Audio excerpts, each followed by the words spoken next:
Ready?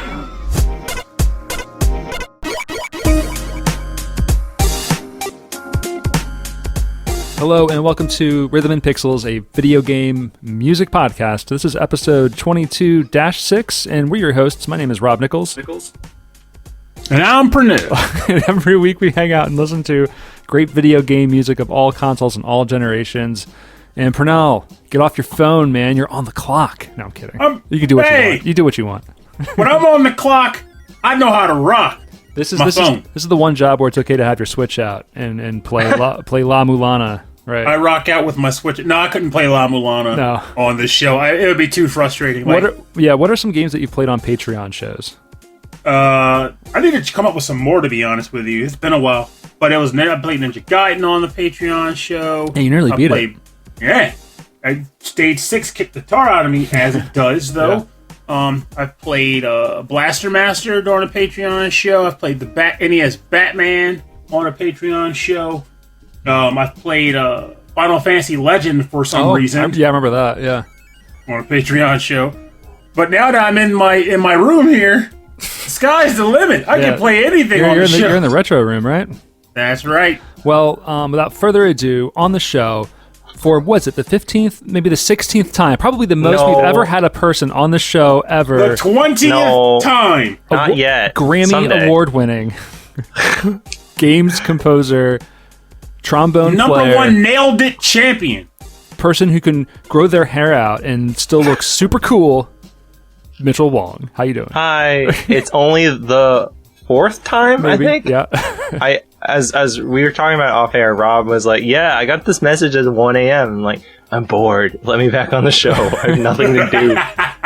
So, I'm back. Well, it was great because I didn't realize what it was about. And then halfway during the day, I was like, oh, they want to be on the show again. That sounds great. And then you said, yeah, I have the craziest topic for a show. And I said, Pernell will love it. And the first thing I did was read the topic and go, what the heck is Mitchell talking about? I don't know if we can talk about this on the show. But you spoiled it! But I looked it out to look it up, and once I looked, I was like, oh, well, I didn't know what this meant until now. Now this makes total sense, and then I was ready. Okay, so Mitchell, describe what the topic is. Describe what the topic is and why you chose it, and then we'll make fun of you later. So, I was told, hey, if you want to come back on the show, find a song, and then think of a topic for the song, and then we'll roll with it. And I'm like, okay. So, should I get into it now for the first track? Yeah, that's actually a great idea. We'll keep things kind of condensed. We'll listen to some music, and you can explain yourself. Okay, so there was a game that I once played a long time ago on the PC, and I think it was on other consoles too, maybe the PS1. But, my family and I, we saw this video game in some, toy-ish store, and they had, kind of cool gadgets and whatnot. And so this game is called Sheep. And I have never heard anyone else in my entire life, outside of my family, heard of or play this video game called Sheep. Until today. Did you play it? I have it right here. No way. Are you kidding? Not joking. Sheep. Have you beaten it? Heck no. Have you speedrun it? It's so hard. I beat it. It's a brutal game. I've owned it for a while. I'm gonna be honest though. I've owned it for a long time, and when I say long time, I mean I bought it in maybe 2000 or 2001. That's when I got it around. I played it because of your email. You got it? Oh my god! I've already owned it, but your email came and you're like, I've never heard of anyone play Sheep, and I'm like, I own Sheep. Oh I should play that. Well, we're gonna listen to the track from the game Sheep, and this was also on the PlayStation, so maybe it was ported from the PC, or maybe it was probably the other way around. Maybe it was just so popular it had to be on every system available. But this is a track that you chose called Disco Inferno.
You're listening to Disco Inferno from the game Sheep, and it was on the Sony PlayStation, it was on the PC, and according to Wikipedia, it was on a lot of different systems.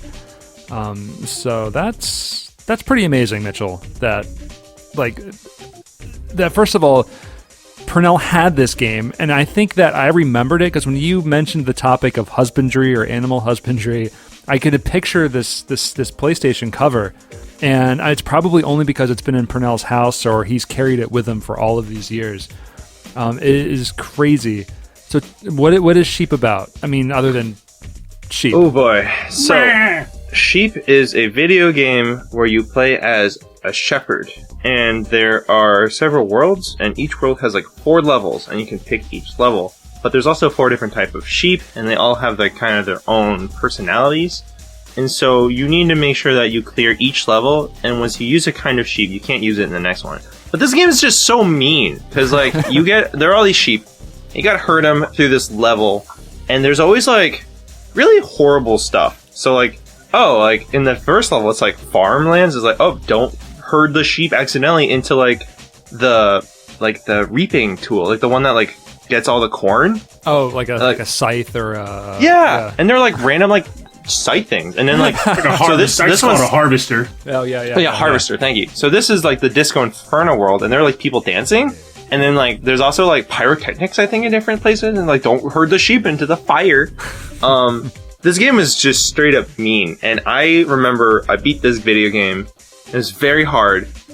It's just so hard. It was actually like, I don't know. It's one of those games that I will occasionally think about, because like those like really old PC games like kind of slip my memory. But especially like this music and like the main menu music, I find myself humming from time to time. And I just be like, hey, remember sheep? And they make you be really specific on the herding too, because there'll be like 15 sheep in a zone, and as you walk, just by walking towards them, they start to run away from you. And you can tiptoe to kind of finesse yourself into a better place to spook them. But even still, when you're like trying to navigate them through like a narrow walkway, and there's mines on both sides of it, and that one dork sheep decides he just wants to stray out of the pack, and you're like, okay, time to tiptoe over to stop one sheep from being a moron, and then you gotta go back and get him back again. And they're timing you the whole time too. You're still trying to get a good time. Oh wow! It was infuriating me, but I was like, I have to play this game now. I have to tell Mitchell I've played it. This track is cool though, man. Like it builds, and it's got these awesome like different like synth sections, and it gets really smooth at a point. Is the rest of the soundtrack like smooth and funky? This is definitely like the best. This is like the best track. The main menu is pretty just kind of jolly, but my job is to show up on the show and come with an obscure video game with a really good track. That's good. And share it to all your listeners. I think you pulled that off. Yeah, you pulled that one off. I do it every time. Now, my job is to play more tracks from Street Fighter games. with sheep we need in to it. play sometime. Yeah, I know. I haven't played in so long. What track are you picking from Street Fighter that applies to animal husbandry? So, there is a stage in Street Fighter V that was in the core game when it first came out, called the Forgotten Waterfall, and there are sheep and kiwi birds everywhere. And it's like 2 sheep. Well, that's right. Why am I thinking they're everywhere then? We'll get to that later. Focus it's because my next song. Oh, okay. So when you hit someone and you knock them down, like the sheep, they fall over and they roar or they do whatever. It's cute and it's fun. And there's different alternative versions of each stage. And there's different alternate versions of the music. So this is the Forgotten Waterfall, the alternate New Zealand stage from Street Fighter V for the PlayStation 4, composed by Keiki Kobayashi.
And we're back. You're listening to the alternate version of the New Zealand theme from Street Fighter V, composed by Keiki Kobayashi.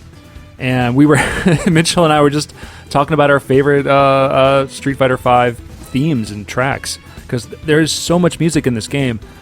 Not just character themes, there are stage themes, there's alternate versions of each theme, and then they've also done arrangements of classic tracks and brought them into the game. They're trying, I don't know, maybe they saw that the Smash Brothers Ultimate or whatever had so much music in it, and they wanted to do something similar.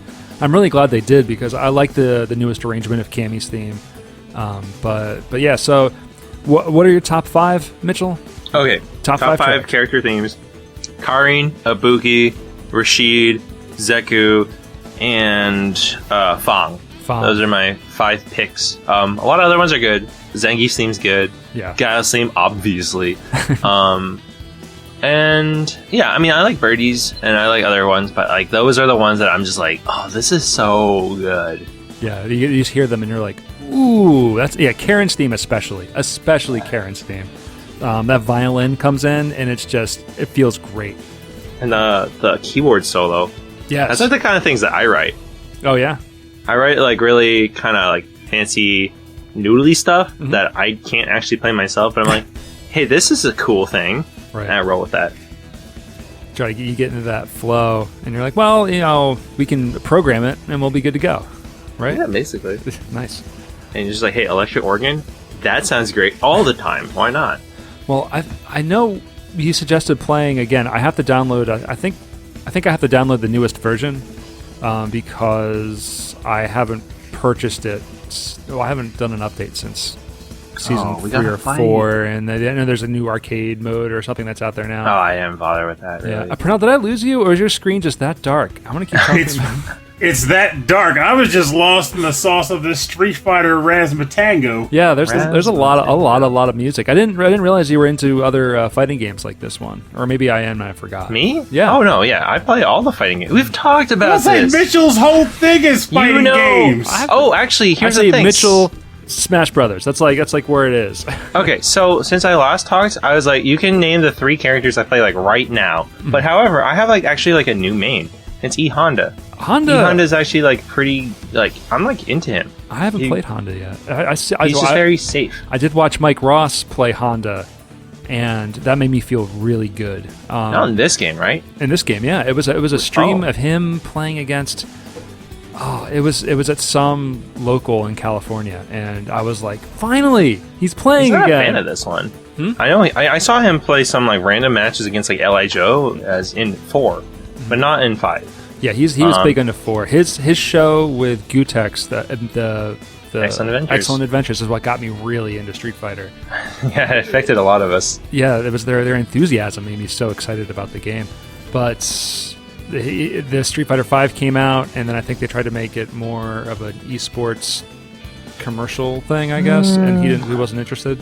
There are many things you can say about Street Fighter V, and I honestly still quite enjoy it, but I think as a competitive game, they lowered the skill ceiling too much, and they raised they lowered the skill ceiling too much, and they didn't lower the skill floor enough. Like, the skill floor is still, like, very difficult for people who don't know how to play fighting games. And the skill ceiling just doesn't allow for enough, like, I feel like it's not consistent enough at the top level, and I think that's kind of the frustration with people, where it's like, it's very swingy, and it sometimes feels very, like, you can be very good and still not win tournaments or come top 8. It's very random sometimes. Yeah, it does feel that way. Like, you can just have like a bad day or make 3 bad decisions and lose 5 in a row. It's just it just happens like that. Other fighting games I feel like are a lot more consistent though, which is partly why. Like, I think a mark of a good fighting game is it's like the 3 fighting games I think are the most exciting to watch are Melee, Guilty Gear, and Tekken. Tekken. I've started watching some more Tekken. Yeah, in my opinion, I find that they're all relatively easy to get kind of into. Like, you don't have to be that good to have a lot of fun, but the skill ceiling is enormous. They're all incredibly technical, even though like you can start off with like very little technique and be like, "Hey, I press the punch button 4 times and I do a big combo. Whoa, Tekken's sick." But yeah, at those top levels, like you see some crazy stuff, and the rosters are also really diverse and really balanced. Oh yeah. And yes, I will say Melee is balanced at the top level. Well, that's again bringing it back to Street Fighter 4. I felt that way. Like I felt like I could do so many things, and I was really good. But then I'd watch Evo or some like high level tournament, and they'd be pulling off combos that I didn't think were possible. But with Street Fighter 5, it's like you can do them all right away. There's a right way to do things in Street Fighter 5. That's kind of how I know how to do in Street Fighter 5 is watch Rob play and lament over the fact that I could beat him if I unplugged this controller, which you can't do anymore because they're all digital. That's true. Yeah. One last question is: are you playing on a stick or on a pad? I had like a really cheap stick, and I never really clicked with it. I play on keyboard, and I play on pad for Zangief because the 360 motions are really annoying. But yeah, besides Zangief, I'll use ASD spacebar as up, and then UIOP JKL except unfortunately Street Fighter 5 is really dumb, in which you can bind. It took a long time for you to be able to bind just like any old key, and now that you still can't bind semicolon, and that's so annoying. Interesting. When I first saw people playing with keyboards like attached, like were grafted onto joysticks, I thought that was just a weird oddity, like back in the day. But now it's with PC gaming being so normal alongside the console gaming, especially with fighting games. It's normal now, and everyone's playing with keyboards or with keyboard buttons on a pad with a stick. It's pretty cool. You know about Luffy, right? Luffy, I know the name. I know the from One Piece. No, Luffy's he's a French player. Yeah. He plays on a modded PlayStation 1 controller, and it was modded so he could play on Xbox 360, and now it's modded so he can play on a PS4. That's amazing. I don't know why, but it's what he digs. He likes. It's the same controller, you think? Yeah, I don't know. I guess he just likes the D-pad and the PS1. I know people have other things. Like Snake Eyes will use like the fight pad with like the 6 thumb buttons, and like a really loose kind of disc. That's really easy to do 360s on. Yeah, I never got good at the 360s. Like the churning the butter on the joystick.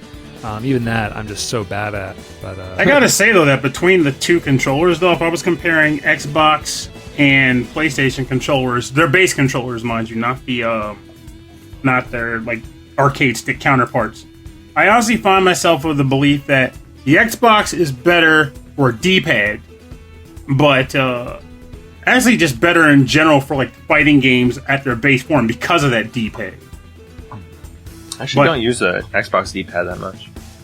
That's the thing, like I rarely have to, but if I'm playing a fighter though, I feel like I still gravitate to wanting to use, like there was a period when I was actually trying to play fighters again, and what I would end up doing is, at first I was like using the thumbstick and then like gravitating towards the crosspad just to input a move and then switch back. And then I was like, why the heck am I doing this? This doesn't even make sense. And I started trying to retrain myself into just using the crosspad just to play fighters. But ultimately, arcade sticks are always the better way to go. But I didn't own one for a long time. Not until there was like a really weird sale at Toys R Us on getting one for like dirt cheap. And I grabbed one then. Yeah, I'm so used to a joystick. I think that's just... I just played in arcades for so long. My hands just know what to do. But we should get back to animals, man. Animal husbandry, Purnell. Purnell, farmer Perney. Well, I picked this track from Animal Crossing. So, I'm kidding. Oh. I actually picked this track from Street Fighter 4. It's Blanca's theme. No, that's also not true. Alright, real track, though. I actually picked this track from a game that, this is probably the only episode I would ever play it on. So I thought it was perfect that I could find it and that it's applicable. Okay. So, this is from the game Plantera. And it's titled Farming On Forever. And it's composed by Jesse Valentine.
Welcome back.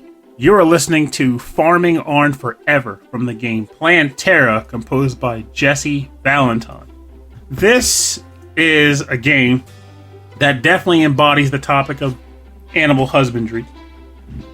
And it's also a game that I will openly and willingly admit that is a game that I should not ever play. I only played it because I was reviewing it. And yet somehow, despite it being a lot of what I don't want, I played it for hours, hours, and hours. It's insane. You can't lose at this game. You can't lose. All you do is you start out with these little farmer people who walk under a fruit tree and collect fruit, and you get money for it. Then, eventually, you take that money to buy another fruit tree, which can then generate more fruit, which is these little harvesters to get more money for you. And then you can buy a chicken, and the chicken lays eggs. But now foxes show up, so you gotta click the fox to make the fox go away. But if you let the foxes stay away and the chickens lay eggs, you can click the eggs to also get money. Then you can get cows, which produce milk, which you can collect to get money. And then you can get more trees and expand the farm and get horses and ducks and animals. It doesn't sound like the biggest Purnell game. It's not. Ever. It's not. I was reviewing it, so I had to give it a fair shake. So I started playing it, and my first thought was like, I'm not liking this game. This isn't a game. It's just a clicker. Things just happen. And don't get me wrong, I will admit this is probably where I started to realize that certain clickers can work. Though I came to find games like Forager a better example of this concept, mind you. But what ends up happening is that, despite the fact that there's not really action going on and that sort, it still hits that same box that games like Harvest Moon can get sometimes, where all you see is, I'm producing more, which is giving me more, but now I can use what I produce to get more anyway. And it's just a constant expansion game. You just want to keep growing until you can't grow anymore, despite the fact that there's no challenge there. It's just keep doing.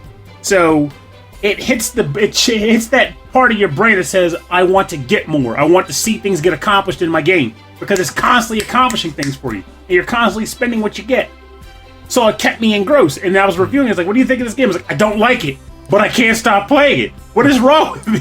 That's you're trapped in a Skinner box. I was totally in the Skinner box. I didn't, like, the guy was like, did you have fun? I was like, no. I did not have fun. So how long did you play it? For like 6 hours. So why did you play a game for 6 hours you didn't enjoy? Because I kept getting stuff. It's devious. And it was a fine example of like me realizing how certain games affect certain people. Yeah. When I like find myself originally going like, why would anyone ever play this? Well, I mean, like different games, different like game loops. You know, they affect your different parts of the brain, right? And I think you gravitate towards like the danger and the chaos, and some people they want just fun things to happen, and they want animals to turn into more animals. Yes, right. That's right. Turn into more. Wait, what? Turn into more animals. Well, I mean, like you click one thing to make more things. I'm going to take this chicken and turn him into 2 ducks. Magic, baby. That's like your business plan. That's your farm business plan. That's husbandry. It's not animal alchemy, guys. Animal alchemy. That's the alternate universe of this topic. It's equal exchange. It's all about equivalent exchange in this game. You can't get a cow unless you get something equivalent to the cow. That's right. We're talking giraffe. The giraffe. Well, the giraffe and the cow can be friends, right? No, the giraffe becomes the 2 cows. What? That's the alchemy. No, you take the giraffe and you slap a gold nugget in there, and then you do some whamma-jam, and bam, you got 2 cows, one of which lays solid gold milk, and the other one just has regular, not valuable milk. I think this isolation thing's been harming your brain. No, it's making me very productive. I'm coming up with all these great ideas. I mean, we could probably make a pretty cool board game out of that, because they never make any kind of sense. Animal alchemy would be a great board game concept, actually. Just imagine. Animal alchemists. You combine farming with sorcery. In fact, is there a game that has done that? Because there should be. Farming with sorcery? There has to be. Because someone might say Rune Factory, but that doesn't count. Rune Factory, you get magic spells for battle. You can call but farming is farming. Farmcast. Or Farmcast? Farmcomancer? No, Farm. It's still like Animal Alchemy. No, keep going. Keep going, Rob. Oh my gosh. We can call it Fields and Mystical Fields. Harvest Sorcery. No, Harvest. keep going. Try again. That's right. That's right. Try again. That's why they put Rob on the train. They got Rob in there with the game name ideas, making them money. I don't have enough like sugar in my brain to make this all happen. Come up with a cool name. I don't know, like Magic Farm, but better. Farm Wizards, but better. And it's like Farm Wizards for PS4. Ship it. Ship it. Ship it. Farm Wizards. Honestly, that would exactly be the game name. They wouldn't even try it. It's like you go to like the eShop on the Switch sometimes, and there's a lot of creative names. But every once you just come across the most simple stuff like Bucket Pour or Bucket what? Bucket Pour. What's the game? You're pouring water into a bucket from another bucket. I It's misheard Bucket you, Pour. so Yeah. I misheard you. There's a little shady spot of the PlayStation store that Purnell's going into. Yeah. Don't worry about that. It's like the old Xbox indie arcade situation all over again. So Mitchell, let's bring this back into a PG rating, and I never took it away from a PG rating. What is wrong with you guys? Stop. let's talk about some more animals and some more our animal concern on this Victorian farm that we're calling a podcast. I'm just coming up with words now. Okay. So, Rob, I think the stage that you were thinking about with a bunch of sheep and they're everywhere and you just bounce into them and everything, that's Tekken 6. Oh. And that's the stage that I picked. I love It's how you called- both pick fighting games for animal It's called husbandry. Hidden Retreat, I want to say. It Or is- no, it's either Yodeling and Meadow Hill or Hidden Retreat.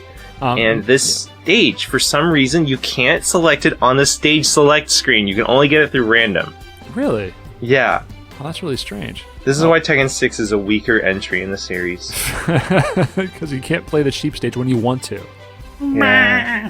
All right, let's check this out. From Tekken 6, The Hidden Retreat.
We're back. You are listening to, actually it was both names. It was Yodeling in Meadow Hill, and then in parentheses, The Hidden Retreat from Tekken 6. This track is composed and maybe performed also by Keichi Okabe for the game Tekken 6. Wow.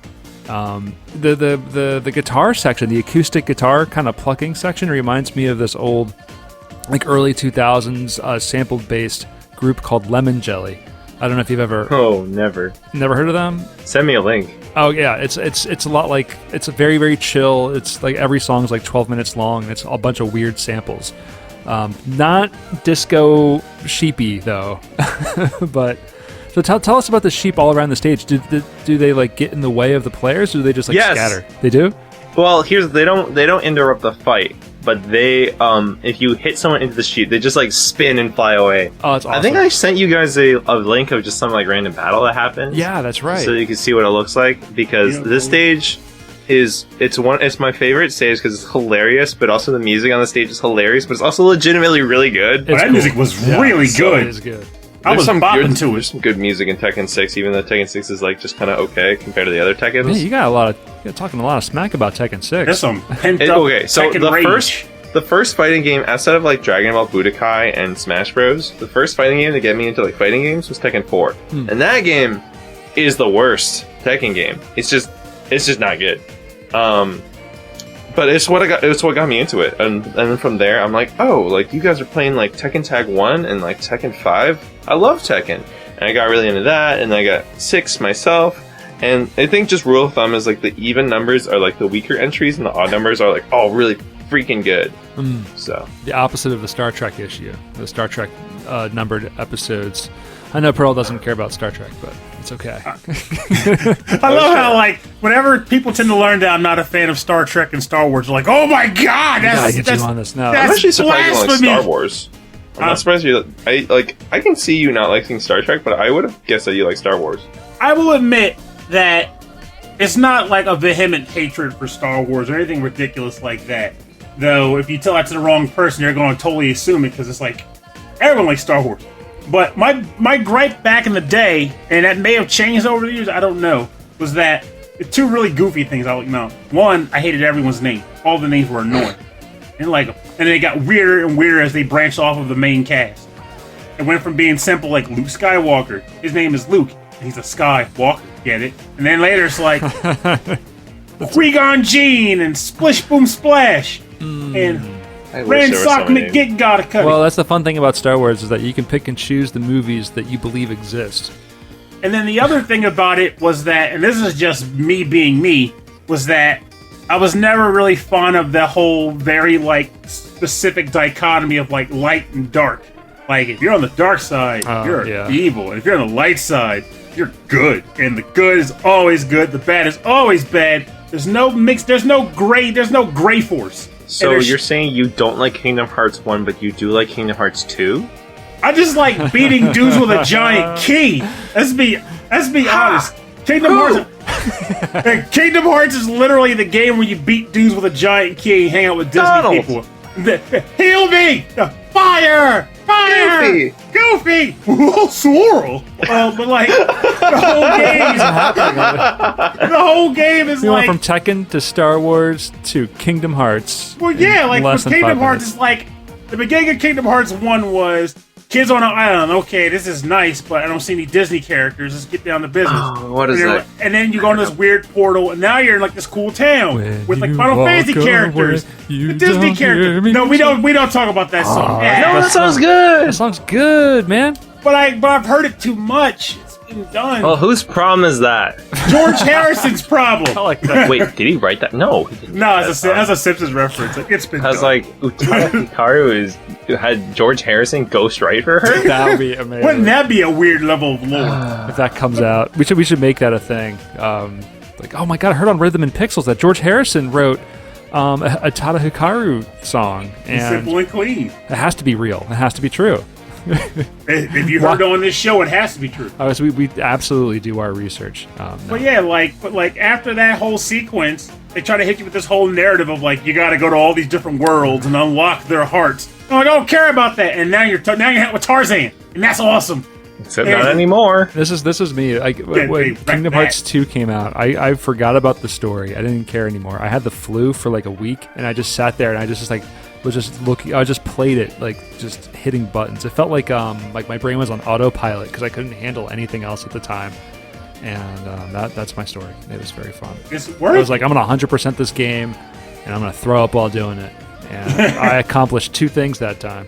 It's like Did both. Like, but what would you mean when you said like not anymore? Is it because like you can't like get the Disney characters in your party anymore? Basically, is what it was. Like I heard that in the 3rd game or something like that happened. You're like, what the heck did Pearl just say? I don't know, man. I think you've think you've hit a nerve. I'm going to move on to... No, I didn't. Purnell, you can't talk. You can't talk about... Mitchell, you gotta let him know. There was no nerves hit. No nerves. No. I actually haven't played Kingdom Hearts 3 yet. I own it. I bought it. I own it. I haven't started it yet, but like, I don't know what the story is anymore. I barely know what the story is at 2. Yeah. And it's just like... So I played 1, Chain of Memories 2, 358 over 2, which had really lame story, but like, you could play as all the different organization members.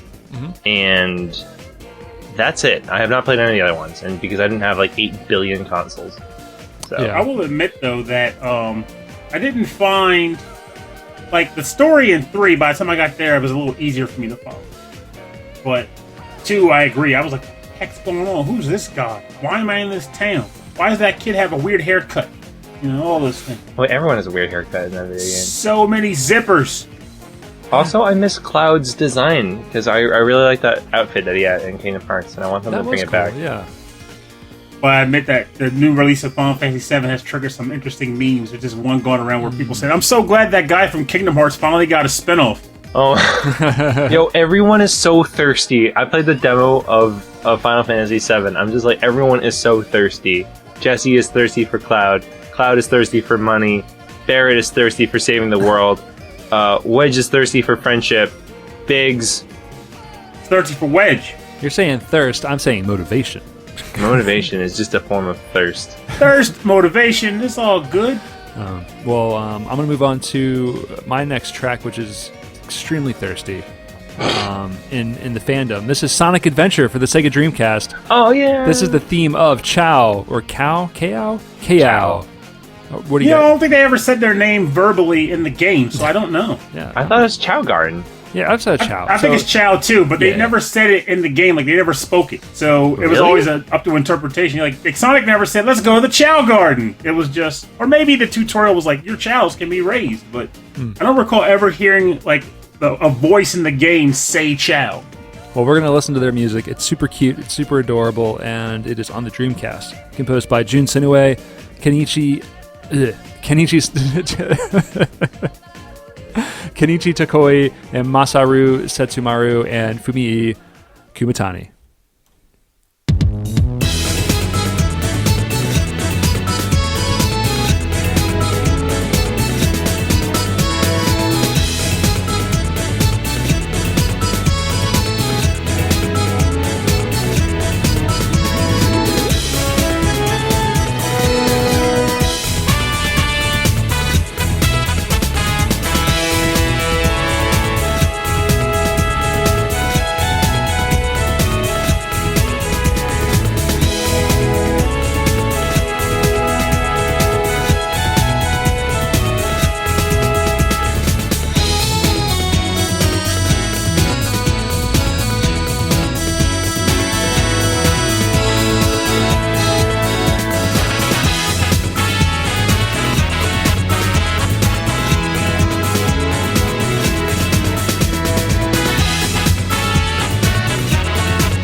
We're back. You're listening to the theme of Chao, the Chao Garden music from the game Sonic Adventure for the Sega Dreamcast, composed by Jun Senoue, Kenichi Tokoi, Masaru Setsumaru, and Fumie Kumatani. And this is... when I first played through Sonic Adventure, way back when I first had the Sega Dreamcast, I never did anything with the Chaos. I didn't think anything of it. I had the little VM, like the little memory card unit with a screen on it. And all my friends, VMUs were great. All the friends I worked with, like they were like leveling them up and swimming with them or doing something crazy. But you can breed these things and you can race them and you can like make chows bigger and breed for certain traits to do fights. Like there's a whole world of these tiny little creatures that are based off of, I guess, the Chaos Emeralds somehow. Someone's got to know the canon to this. Maybe Mitchell does, but in the game, I genuinely feel like they never explained any of it. It was just, here's this place you go. Chao are cute. Want to raise one? You can. Get that VMU. Buy one. They cost money. But That's all I can think, because I don't recall them ever giving them like a narrative point or narrative purpose.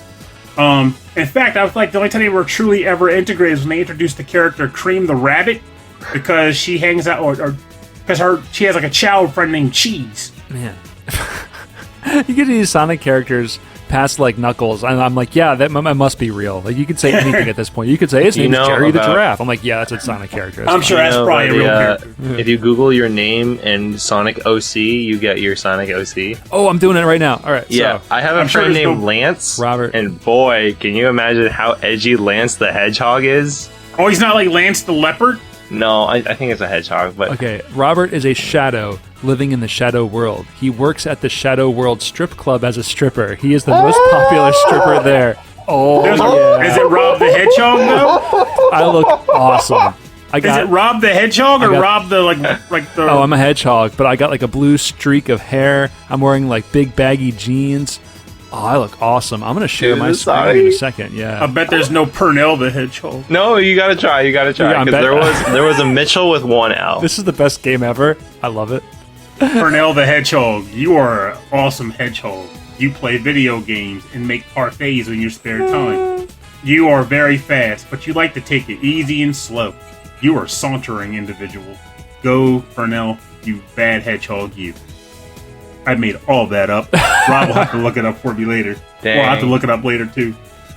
Oh my gosh. All right. I cannot read the rest of this information about my original character from Sonic, but that's okay. That is okay. I will say that he loves his job, and his popularity in school is due to his occupation. The wedding was heavily guarded due to Robert marrying the Prince of the Shadow World.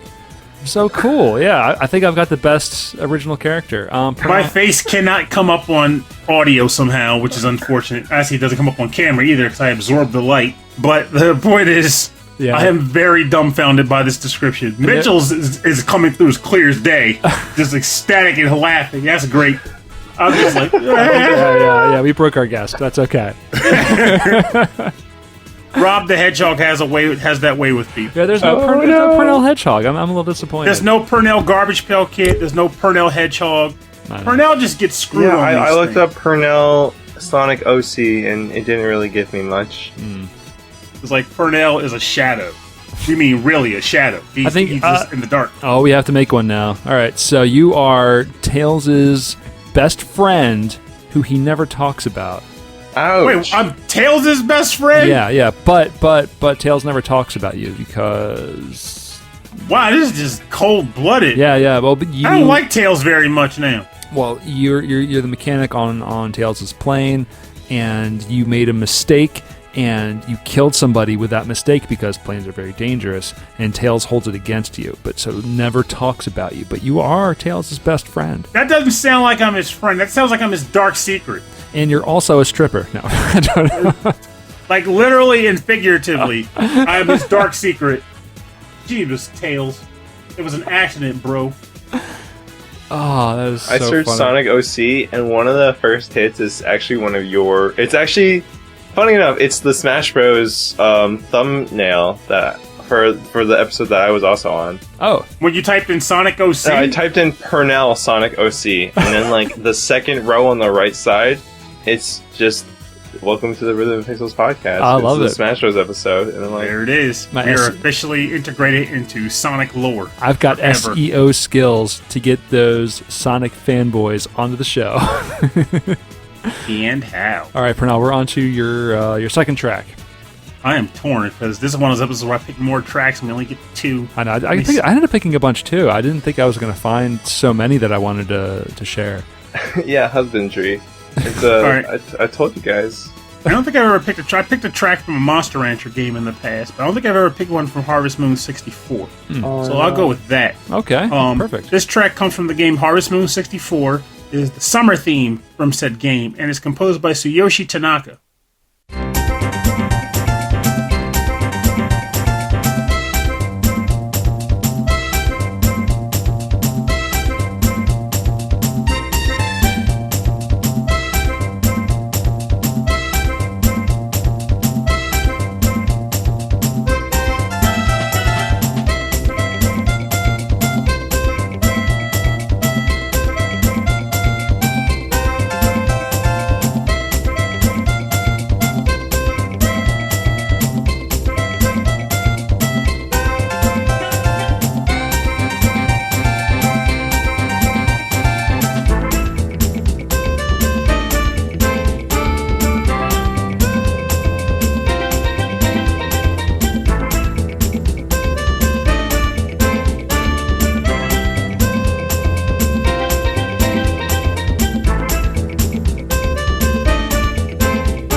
back.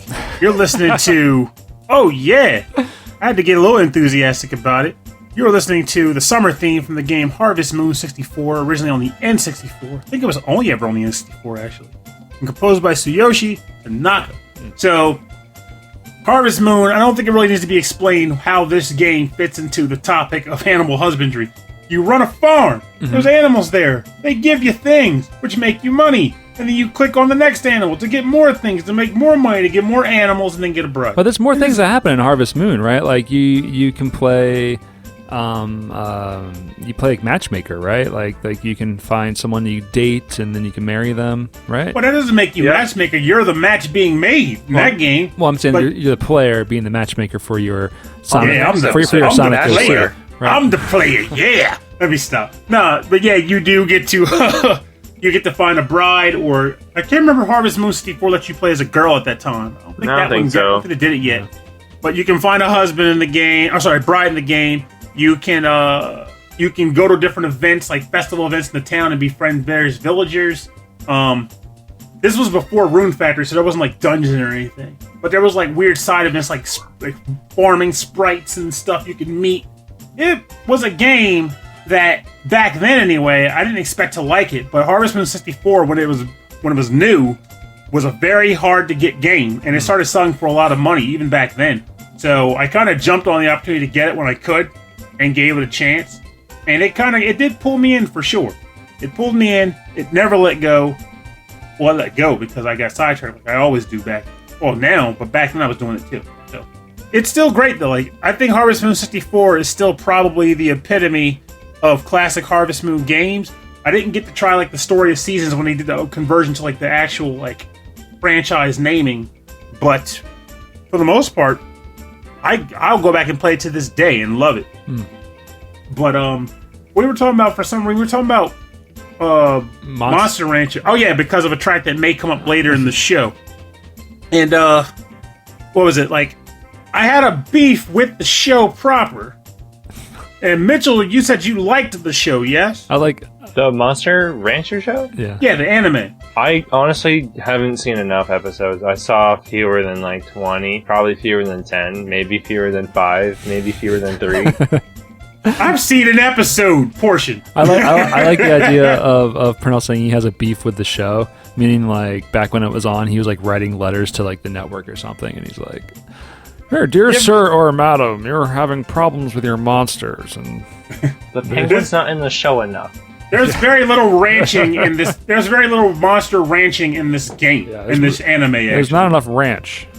Well, yeah, the problem is like so back then, Pokemon was an anime. That was the big one because, of course, Pokemon was hitting its full strides at that point in time. Right. And while people liked it, including myself, one of the gripes I kind of had about Pokemon was that, well, it's understandable gripe because I was like an old man at the point, but it was very like episodic and nothing really consequential ever really happened in the show, with very rare instances like Ash letting his Butterfree go or something. But for the most part, it was episodic stuff that had no real consequences. And it was very light.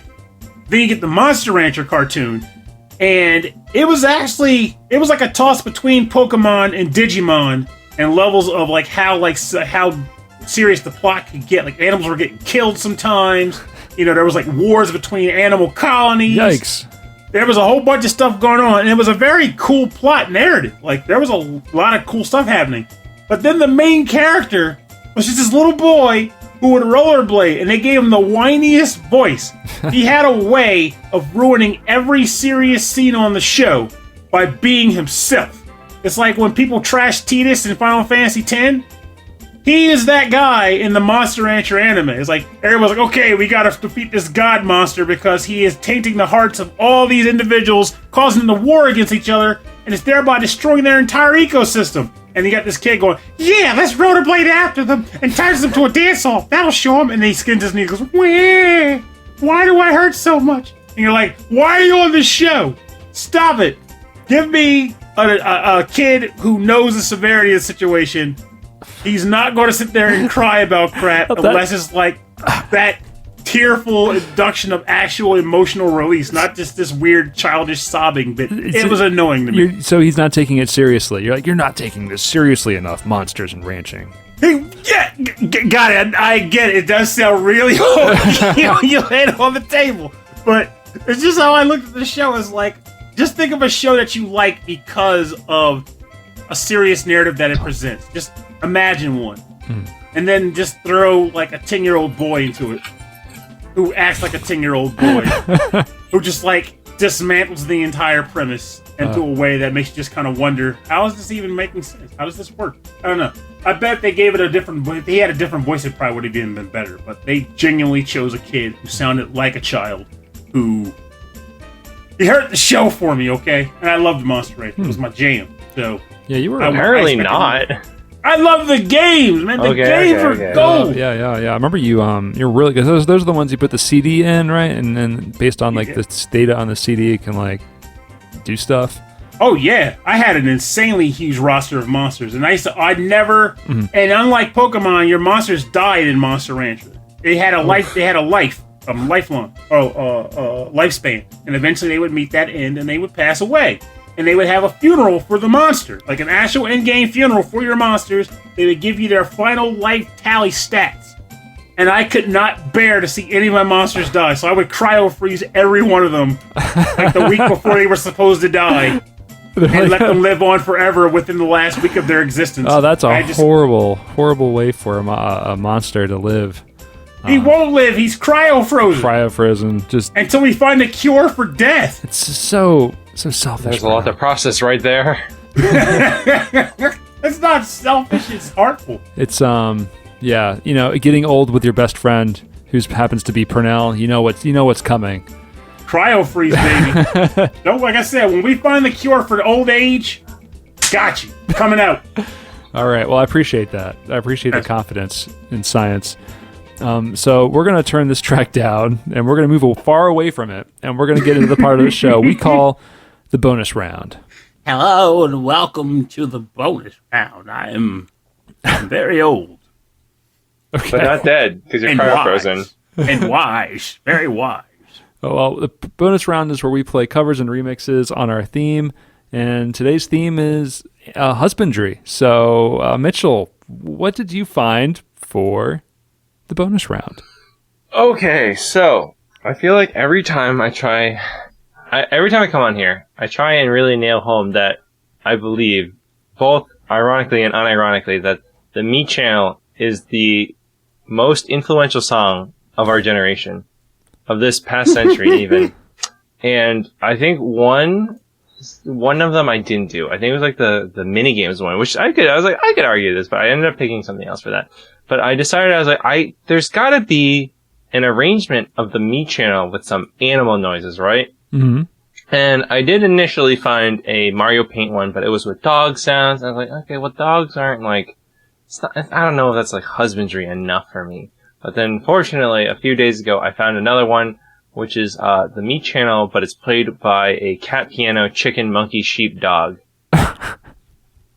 Oh, this is going to be good. Yeah, okay. I don't know what that means, but we're going to listen to it, and we'll go from there. It's going to be awesome. That's what it is.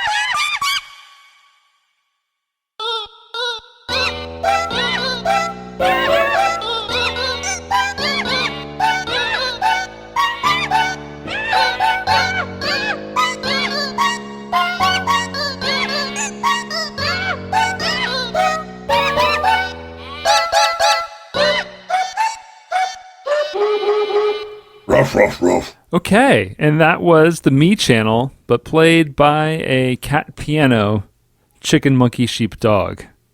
There's a lot of weirdness in that track. And that's by the YouTube channel CatPiano Entertainment, which only seems appropriate. So, thank you for that. That will keep me up at night. As it should. As it friggin' Honey, wake should. up! You're singing the song again. Meow meow meow. Meow, meow, meow, meow. I kept wanting to hear a bark to happen though. Like it just would have been a nice like there's a wolf. follow-up. The pause, meow meow meow. Woof, woof, woof. that pause before it gets to that kind of like, I don't know, it sounds like a little dancey type section, like a waltzy type section. But that pause is always funny. The pause is like extra funny. There's like, it's just another moment, like just like a half like little step enough. It makes it so funny. It is great. So I will say I liked it a lot. It made me laugh. I will say there's like a weird like fine line on this show where people will bring on tracks that it's like this is meant to elicit emotion from you, make you feel something, make you feel I don't know, morose or melancholy or joyful. Like this song. Huh? This song is supposed to make you feel melancholy and morose. The heck it is! There ain't nothing melancholy about this jam. This Can't banger. you hear the somber and the meows? Those cats were pained. Makes you feel bad about bringing Mitchell back on the show. No, we need to have a whole episode of just me channel music and just sort of mash it up. Boy. Like a mini episode, because I don't know how often we can hear the same. How many tune, tracks? but- I wonder how Yeah, many fun. tracks are out there. Now you got me wondering. There's a lot. The first time I did the Cartoon Network ska cover, we did the Smash Bros. Version of the song. I was tempted to find one for the minigame ones, but I didn't end up doing that. We could have done that for the bonus round, but and then this is the CatPiano one, so. But there's so many more out there. I found a there really are. good Eurobeat one. I was really into that. Yes, you sent me that. Yeah, one. that was excellent. They just did another one. You need a Dark Souls It was version. Green Hill Zone from Sonic 2 or Sonic 1. I forget which Sonic one's 1. which. Yeah, We need a Dark Souls It's very version good. of the Wii Shop channel. it just screams. Ah!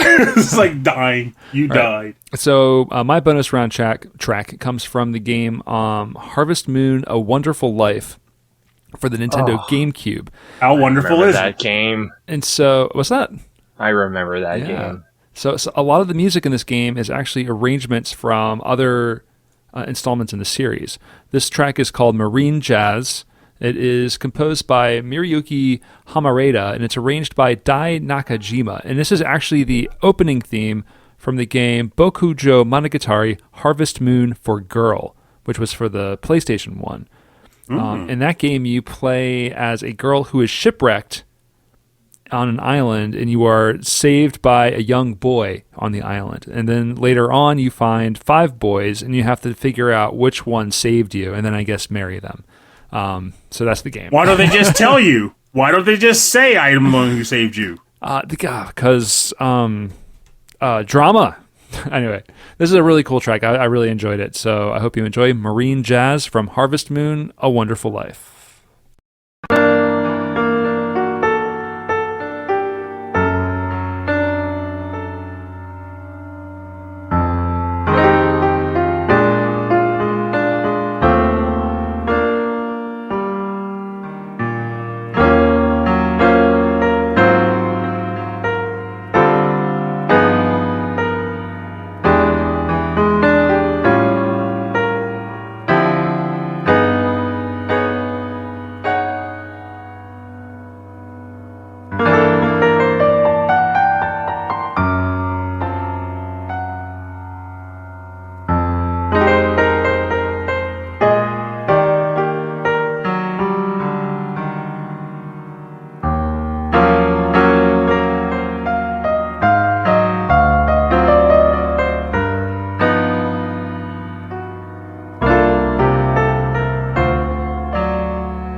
You've been listening to Marine Jazz from the game Harvest Moon: A Wonderful Life for the Nintendo GameCube.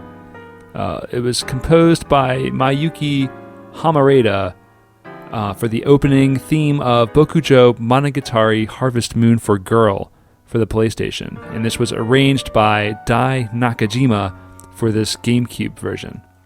Ooh. And there's some really good tracks in this game.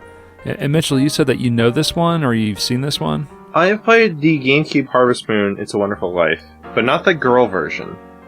So, I know that, I mean, I have an interesting relationship with that game, but I don't know about the girl one. I know that you can marry the guys, and I don't know if it's that one, but there is like a quote-unquote best friends ending, which is definitely not gay, where you and a girl best friend can live together in a house and maybe have kids.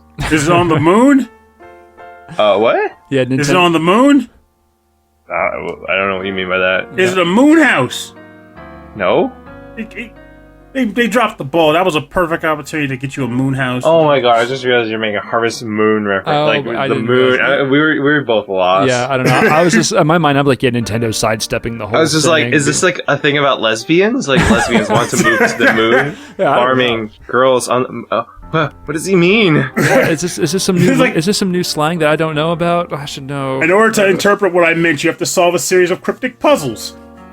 No, if you're not sure of a joke that Purnell's saying, you got to go like way back. You got to dig all the way back down to the worst pun. To the title of the game. To the title of the game. That's where it is. But yeah, I didn't know that they did multiple versions for those two genders for Harvest Moon. I know that they did that. There was like Harvest Moon Boy and Girl or something. Maybe that was like more of a thing they were trying to do. Later on, though, they started just eventually just letting you choose your gender at the beginning of the game, and then they determine who you could like marry. But they don't do that in Animal Crossing, right? It's just person, right? Animal Crossing's now non-binary. Oh, that's good. Yes, you just show up and just buy a dress, buy a shirt, get some lemon Ricky shorts. That's what it should be. It should be like a weird shaped person, and then just put clothes and do whatever you want with it, and like that'd be great. Yeah. Honestly, I wish you could be a weird shaped person. I wish I could just be a guy with this triangle shaped head. That'd be dope. And two noses. Two noses in Animal Crossing. That'd be legit. Because Animal Crossing is, that's what they always seem weird to me, is like everyone in Animal Crossing is an animal. Except for you. You're just a boring human. Why can't I be a hippo? Why can't I be a hippo moving onto an island getting harassed by Tom Nook like every other animal? I gotta be the human. The only human. Doesn't make sense, does it? Hey, at least I can be the human that I want to be in real life. I can be cute. Mm-hmm. I found my hat. I finally have my hat. No, I gotta clarify this. Just to make sure, when you said you found your hat, are you saying a version of a hat you actually own was in the game, or you just found a hat that you really liked? Wait, so, okay, you guys have not actually met me in real life, but I have a very specific outfit. Because I basically only have one outfit. Anyone that knows me in real life, they all know that I have one outfit. I have a green cadet cap. Okay. I wear a trench coat. I wear a black and turquoise striped scarf that my sister made. And let's see, I have like 20 of these t-shirts. These plain blue t-shirts. I have like 20 of them in various shades of blue and green. That's nice blue. This is just one of them. I have more. I have a whole basket of these shirts. I wear jeans, and that's basically it. And I also wear sweaters. And it's just purple, blue, green, sometimes black and white, depending on like concerts or whatever. And they're all just solid color. I don't wear any patterns. I have one outfit. And so my hat, I finally found my hat. It is the exact hat. It basically looks like the hat that I wear in real life. And people who see it, they're like, oh, that's Mitchell's hat. So, that's awesome, actually. Yeah. So you saw that and you were like, I have to buy this thing, and then... Yeah. Well, my sister told me, she's like, your hat's in the store. I'm like, ooh, my hat's in the store! Wait, so it was on her island? Did you have to go to her island to buy it? No, we all share. We're neighbors. It's my sister and my mom and I. We all play on the same island. Oh, that's so cool. So how does that work exactly? Yeah. When you do you get your own Nook passes and stuff, or do you share a Nook pass too? So we all have our own houses, because we all have our own, accounts on the Switch, and, you can buy, Nook miles. And so, the way it is that you can do local multiplayer, And like for my mom's birthday, actually, we all played in game. And we like ran around and we like sat on benches and it was really cute. But there's some annoying stuff where like player 1 can only do certain things. Like so my sister's player 1. And so there's stuff where like only she is allowed to set up like I think some of like the public works like bridges and ramps. Mm-hmm. Only she was allowed to do certain recipes and only she can get like the neighbors into like specific places. So that's kind of like this weird annoying drawback. There's also like some stuff I wish there was like more things you could do with like other people. Yeah, I agree with that. Like, imagine if they had like arcade machines where you could play versus games together, or like a card game or something like that. Imagine if you could do like soccer. Oh, that would be cool. Yeah. And people did like sumo wrestling in the old, I think in like New Leaf, where you have so you would have a ring of pitfalls.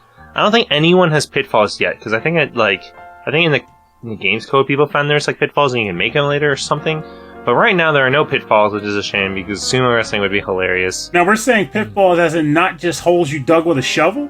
No, so a pitfall is an item in Animal Crossing where it looks like a star on the ground which you could dig up for like fossils or whatever. Or earth eggs. These accursed earth eggs. And you... Big bunny monster. Yeah, and so you... if you walk over it, though, you just fall in the hole, and you're like, ah! And then you, like, jump out. But if you dig it up, then you get this, like, white ball with an exclamation mark. It's like, whoa, I got a pitfall! And so you can just collect a bunch of them, and people would do that and play sumo wrestling over, like, by making a ring of pitfalls. And whoever pushes the other person into a hole, or, like, if you fall in the hole, you lose. That'd be pretty cool. Cause, like, I feel like that's the biggest gripe I had about it. Like, I like Animal Crossing just for the relaxation and designer aspects, but all my friends were like, I can't wait to get Animal Crossing and play it with everybody. And then I bought it, and I'm like, what are we playing exactly? You're looking for danger, and you're looking for... There's no danger! Yeah, you're looking for chaos. No, I just want stuff to do. Like, when you go to people... I mean, Mitchell can help me with this in case I'm wrong, but when you go to a town in Animal Crossing, the things you can do is, you know, visit the town and just be a tourist there. See how they built the town. Yeah. You can sell shop. Fruit. That's what I'm saying. You can sell fruit, you can shop, and that's kind of it. You can also, I guess, talk to the neighbors and try to coerce them into leaving the island and coming to yours. And that's all I can think of. Other than that, it's just like there's no like interaction elements to say, "Hey, we're going to hang out in your town for 2 hours." There's two things that I really wish. I don't know if that you can do them, but I don't think you can. There's two things I really wish I could do in the game. One of them is sit down next to my friends. There's like. I have a chicken neighbor named Benedict, and he's just a lazy chicken, and he's adorable, and he'll just plop his butt next to the river, and I'm just like, I want to plop my butt next to Benedict and just chill out. I like the fact that it's a chicken named Benedict. Yeah, I love my neighbors. My neighbors are great. There's like 3 degrees of joke there. No, it's like 2 degrees. It's Eggs Benedict. Oh, well, that's 2. Yeah. But so, yeah, so cool. The other thing I wish I could do is hug my friends. I miss hugs. Oh my god, if I could hug my friends... in the video game. Are you saying like as like you miss it just right now, or was it something that was in a previous Animal Crossing? No, it was not in a previous Animal Crossing. But boy, do I wish I could hug people now. I hear you on that one. Oh boy.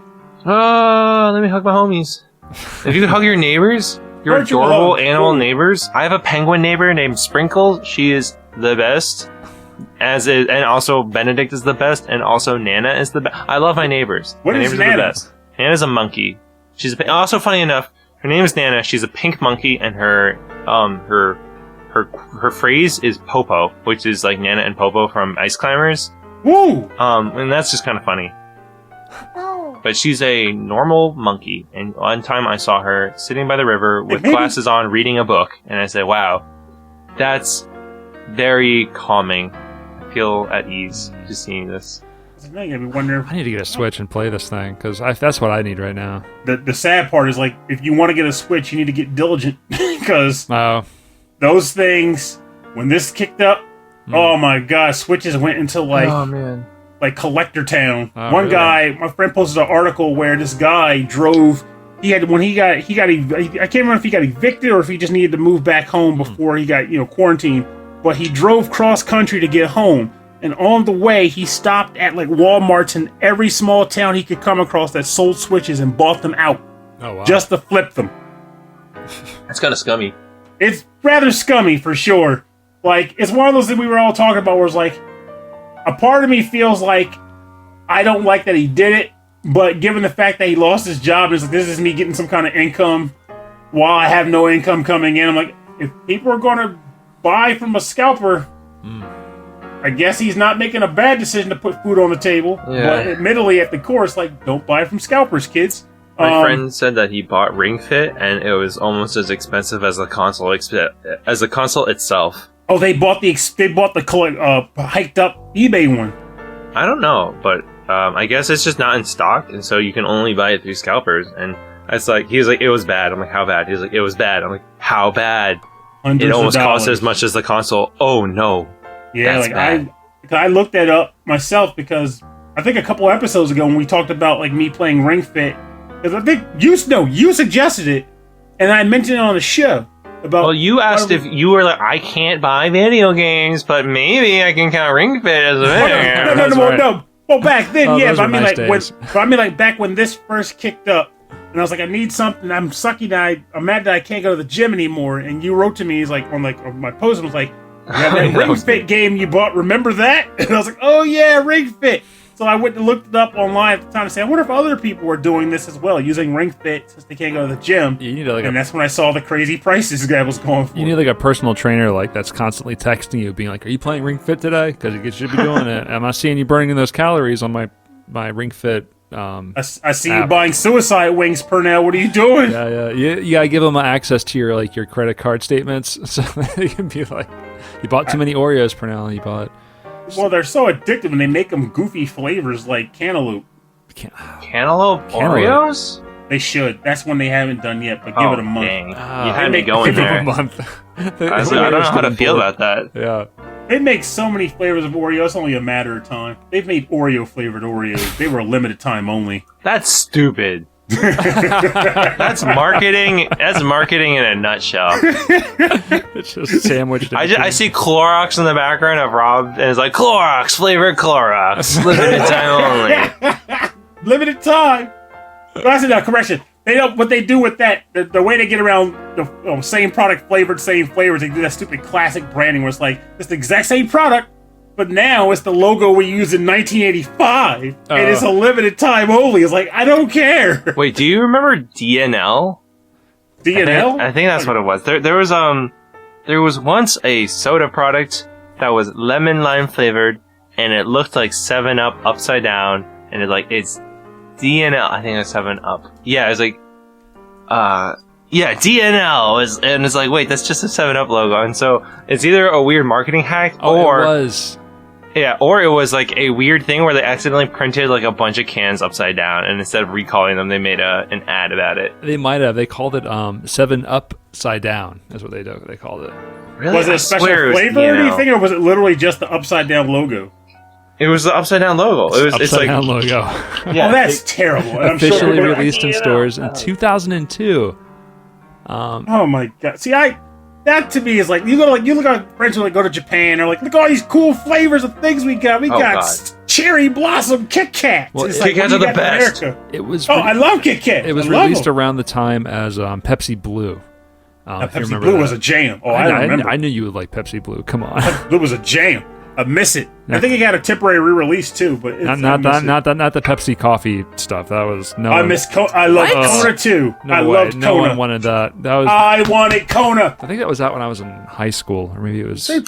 Pepsi coffee? It's called Pepsi. You never heard of Pepsi Kona? Pepsi. I don't remember. That was out. That was like 96, 97.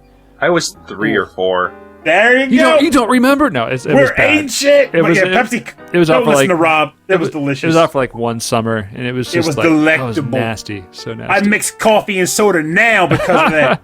For real? Yes, I will do it. French vanilla and Coke. We were out at a restaurant, and you poured some soup into a beer. I think it was. I don't recall that, but it wouldn't surprise me if I did You it. might have had a couple beers before that, and then just did it. And you were like, "Look, I'm getting both." You know what they say about bread. breakfast stouts, and Breakfast dinner stout, right? beers, and soup beer. I am legitimately known for mixing weird things into cups. Like, there was years ago we were playing. Why am I not I was at a surprised? friend's house and we were playing a drinking game called Kings. And I don't really like drinking games, but I wanted to kind of fit in and hang out with all the cool kids. So we were all playing Kings. And are you familiar with the rules of it? Well, the rules are always different depending on who you're playing with. In the case of this game, one of the suits requires you to pour the liquid that you're drinking, some of it into a cup in the center of the table. And once the final suit of that was drawn, the last person has to drink the entire beverage. So throughout the game, someone poured beer, someone poured wine, someone poured soda, and I can't remember what the last drink was. It was something that did not belong in any of the things that already. And the person who had to do it was actually at the table throwing a crying fit because she didn't want to drink the beverage. And I'm sitting there going, you wanted to play Kings! You knew the stakes! You can't just cry it out now! And eventually I got so tired of waiting, I was like, give me the darn drink. I just started chugging it. And people were like, oh my god, are you okay? I'm like, look, it tastes fine, let's just keep playing. And no one seemed to get it. Like, it's liquids, I'm consuming them, it happens.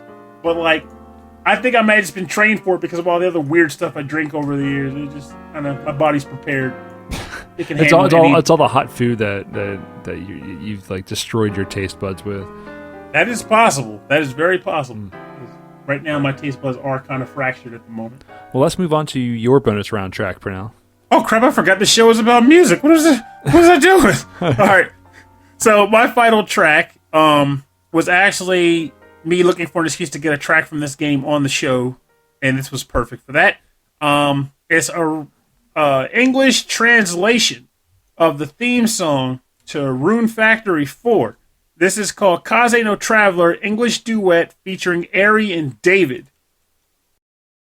Together now, let's try somehow to let the people know that this wind will lead us right to tomorrow.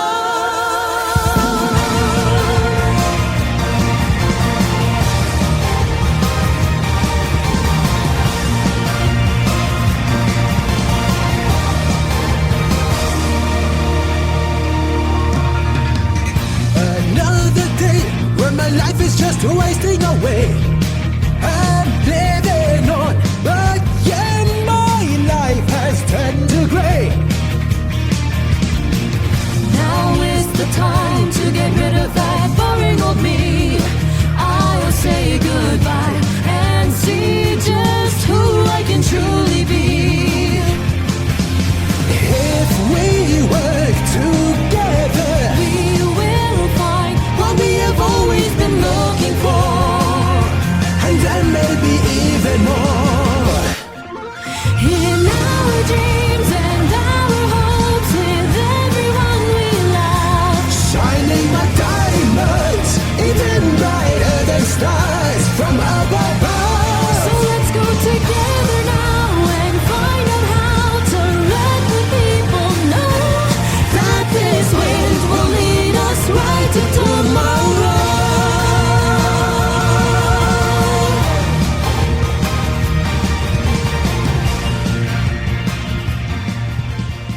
You are listening to Kaze no Traveler, English duet from Rune Factory 4 featuring Ari and David. Or to be more specific, it is the English translation of Kaze no Traveler from Rune Factory 4.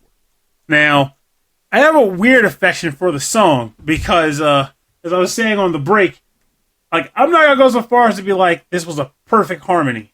Like, everything was, like, on the level. But what I will say is that I definitely felt like a passion from like of two people who were like really enjoying themselves, getting this reading / singing into it. It resonates with me in a way because like I typically have a habit of doing karaoke for songs that, quite frankly, my voice might not be the best for. Like I'm most known for doing "Man in the Box" by Alice in Chains. I have no business doing that song, but I do it all the time. I have a blast with it, and I want the passion when I do sing the song to be, on full display for all the listeners to see and hear. So I definitely got that vibe from this, and the song itself is just a banger too. So, hey, I was all in. You're all in on that. That's right. I think we broke Mitchell though, unfortunately. That's okay. No, I'm listening. It's like, why would you subject me to this? No, I love karaoke, but I also really love when people who know they're not the best singers, but they go like all out And I have a friend I had a friend who would do that. I'm just like, yeah! For him. Like, it's just so fun. Like, over the years, I remember when I first got into karaoke, I actually had to be drunk to do it. And then and eventually I was like, what the heck am I doing? Yeah, that's what I miss right now. I miss doing karaoke at our local barcade. So I think when this is over, Pernell, we got to do that. Oh, yeah. Or even hit Philly and get like one of those, like, go to like Yakitori Boy or something. Get the cool book and everything. So at GDC, or the Game Developers Conference, every year there's game audio karaoke. Oh. And last year was the first year I was actually able to go. And I had so much fun. I sang some anime songs with a friend. And it was hard because neither of us can read Japanese. She like knew more than I could, but like I would just like fake it and just go really ham. And I ended up singing Mr. Brightside 3 times that night. So I have like really bad FOMO problems where like I don't leave earlier than other people. And so like I showed up at like kind of near the beginning, and then like there were like a bunch of rooms because there's like a lot of people there. And so we had like several rooms booked, and like I'd bounce between rooms, and almost everyone left. But then as everyone was leaving, a new wave of people came. I'm like, hey, I can keep going. The party's just getting started. Yeah, and then there was just more Mr. Brightside. So I was thinking about, I'd literally been thinking about game audio karaoke all the time, all year. And GDC was postponed or something. I don't know. Yeah. But I was just like, man, there are so many things that I was looking forward to. And break it out at home, that's all. Yeah. So we were actually possibly thinking about trying to set it up. But I honestly forgot about actually trying to manage that. Cause like, they're like, hey, you want to try it? And I'm like, like hosting an online karaoke grouping? Yeah, I mean, like, we were thinking about trying to do it, and I forgot because I'm in 8 billion Discords, and I can't keep up with any of them. It's really hard to. Yeah, it's hard to keep track of. It's not even like all the different like things like Facebook and Twitter and this or that. Like now it's just Discord is like taking over everything, right? It's like too many like chat channels. And I think it's killing my phone battery. The one thing I like about Slack over Discord, there are things that I have gripes about both. But one thing I really like is being able to thread conversations. And sometimes you'll see something, and it'll have been from like yesterday, and the conversation's way later, being like, oh well, hey, remember like the other day you mentioned this thing? I have more stuff to add. And you're like, well, that's kind of hard to do over Discord now, isn't it? So. Discord is rough in that way. I actually have the same problem. I'm part of a few like DDR groups, and so if someone will post like, oh, I do this technique, or I've modded my pad in this way, and I have to like scroll through like 3 days worth of people shooting memes at each other to finally get to like, you know, maybe what this guy did to his machine. So anyway, that's me. For more information on the bonus round part of our show, go to rhythmandpixels.com. We'll have links to all the YouTube pages and Bandcamps and SoundClouds where you can buy the music and support the artists.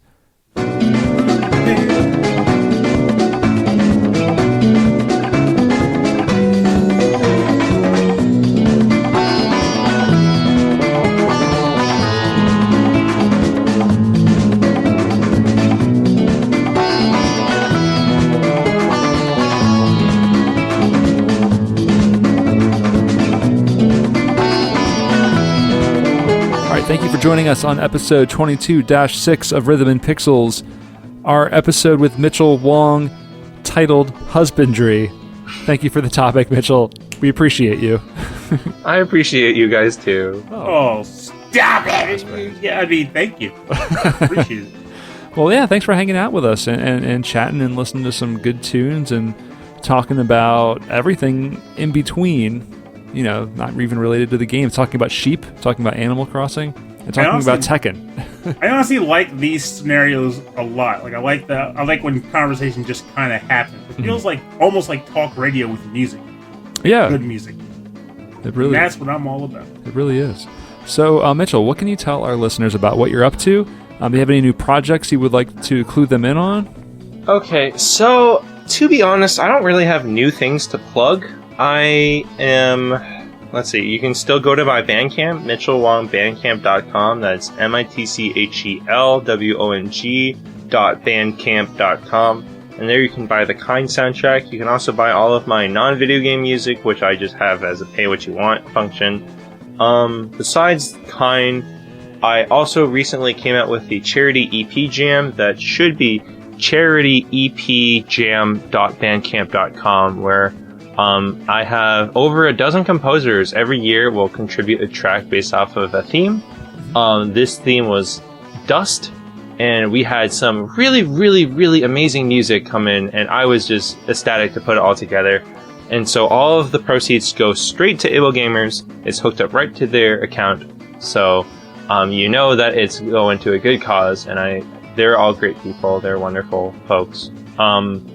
Besides that, I guess I am working on a couple of games. Nothing new, unfortunately, but I'm still working on Watch This Space, made by It's Anecdotal, and that's a fun multiplayer party game, as well as Chibi Sue's Costume Crusade, made by Green Beret Games, and that's also a multiplayer party game. So, well, sounds like fun. Yeah, hopefully I find some new work. But currently I've been working on those, as well as just playing a ton of Animal Crossing and watching a ton of Hunter x Hunter. So, yeah. It's work related. Hunter x Hunter is work related. You can write that off. Also, if you could recommend 2 other animes to our listeners, what would they be? If they like Hunter x Hunter? No, just period. Mitchell Wong recommendations. My favorite show of all time is Gurren Lagann. But if I were to, like, the obvious ones are like Fullmetal Alchemist Brotherhood. I'm a huge One Piece fan. Read it, don't watch it. I am, let's see, what else am I a big fan of? Baccano is like maybe my second favorite anime. That one's kind of slept on. Fooly Cooly is good. There's a anime that is not super duper well known, that is totally different from all of them, called Shogun Roku Rakugo Shinju. And that's about Rakugo, which is a theater form. And if you want to hear me talk about that, that's a beautiful anime. That was a whole episode in itself. Yeah, I could talk about that. That's a great show that not a ton of people watch. Could you send that in the chat to us? Because I'd like to look that up. Sure. I'll send that right now in the chat. I'd appreciate that. Well, thank you very much for coming on the show. And for our listeners, if you'd like to get in contact with us, if you have a topic suggestion or music suggestion, or if you're in a band, or if you know anyone in a band or a group who does arrangements of video game music, we'd love to hear about it. We'd love to know more about it. Please send us an email. rhythmandpixels@hotmail.com. And for more information about our show, full track listings from all of our episodes, access to all of our episodes, because only like the past 200 or so are available through the podcast feed. So you can get to the rest of them back there, all of our old episodes where we're so very young, on the website. So go to the website. rhythmandpixels.com. And if you like to look for us on social media and all those places, it's Facebook or Instagram, it's Twitter, it's Rhythm and Pixels, all one word. Check us out on youtube.com/rhythmandpixels. All of our episodes are uploaded there, and there's also a 24/7 video game music radio station playing nothing but 8-bit and 16-bit classics and deep cuts. Also check us out on Discord. We have a Discord channel that's linked on the website. And if you'd like to support the show, tell people about it. Tell your friends, say, hey, I like video game music, and these 2 guys, they're not offensive. They're fun. Trust me. Check them out. Please believe us. We're not lying. Yeah. We're good people. And if you don't, we'll cry. Yeah. We'll be very sad. No. And if you'd like to support us in other ways, you don't have to. But if you're interested, go to patreon.com/rhythmandpixels, and you can help us out there. For donations, you get access to prequel episodes every week and access to a weekly live stream recorded episode, which is always a lot of fun. We also like to thank our Patreon members at the end of every episode. That Nick Walker, Mike Myers, Harold Howard, Dave Taylor, Reinhard Zelkova, Andreas Millerberg, Dan Loughton, Phantom Jest, Steve Miller, The Autistic Gamer 89, Cameron Werma, Christopher Shenstrom, Bobby Arson from One Up Funk, Wicked Sephiroth, Carlos, Kung Fu Carlito from the Heroes 3 podcast, Mitchell Bridgewater from the Forever Sound Version VGM podcast, Brian Pitt, Buttsbo, Hammock from KVGM, the Last Wave VGM podcast, who I think will be joining us on next week's episode, Johan Perez, Bruce Irons of the Mad Gear Band, Ed Wilson, Prime VGM Minister of the VG Embassy podcast, who we believe Mitchell has assassinated and has assumed his position in the VG Embassy. Watch out I just need to overtake him in the most guest appearances on this podcast. I think I'm down 2. We can get you there. We'll get you there.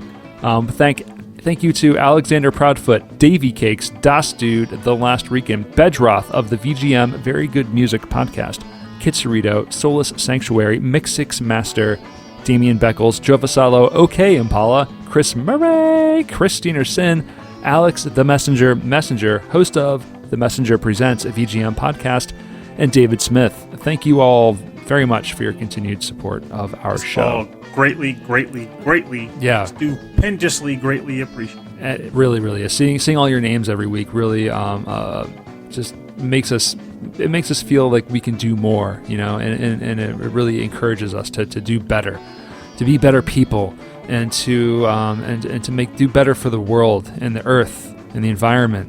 And I bought an apple. Pernell got an apple today instead of a box of Oreos. That's right. Yeah. And they have apple flavored Oreos right now too. So I mean, are you kidding me? No, I'm kidding. But they have had apple pie Oreos. That sounds pretty good. I'll do that. Anyway, that's something you really did have.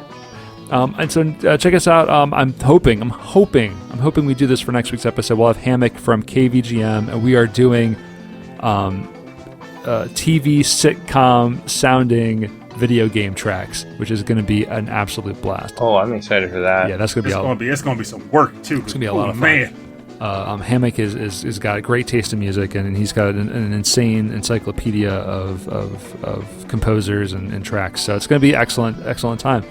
Thanks again to Mitchell for joining us on the show. Thank you. Thank you. Yeah, it is always a blast having you on here talking shop and you getting me to buy and play games that have been dormant in my collection for years. And I owned Sheep and I finally played it. Come back to me when you beat that game.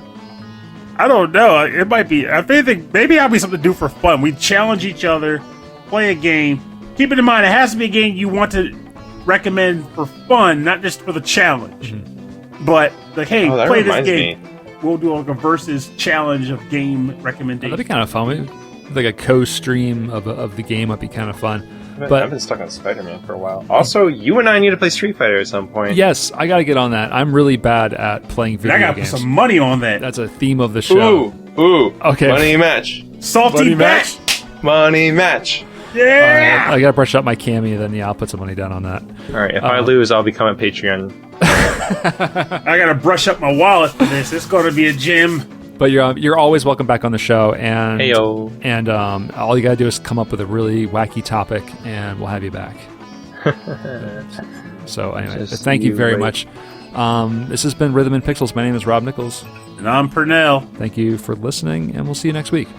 And remember, animals, husbandry, 2 words that I never thought would go together, but they do.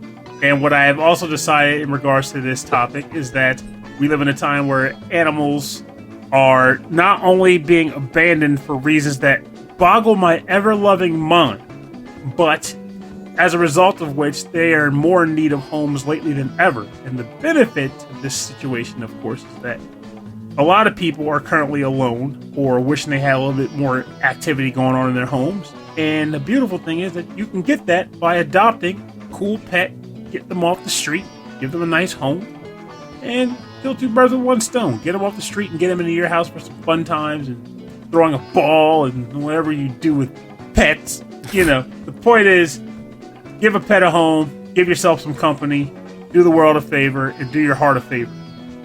Animal adoption is pretty awesome. You gonna get a cat for now? You gonna get a cat? You gotta do it. They'll nibble my wires, man. I'm still debating, but I'm not gonna lie. I've been seriously, heavily contemplating it lately. I just have enough.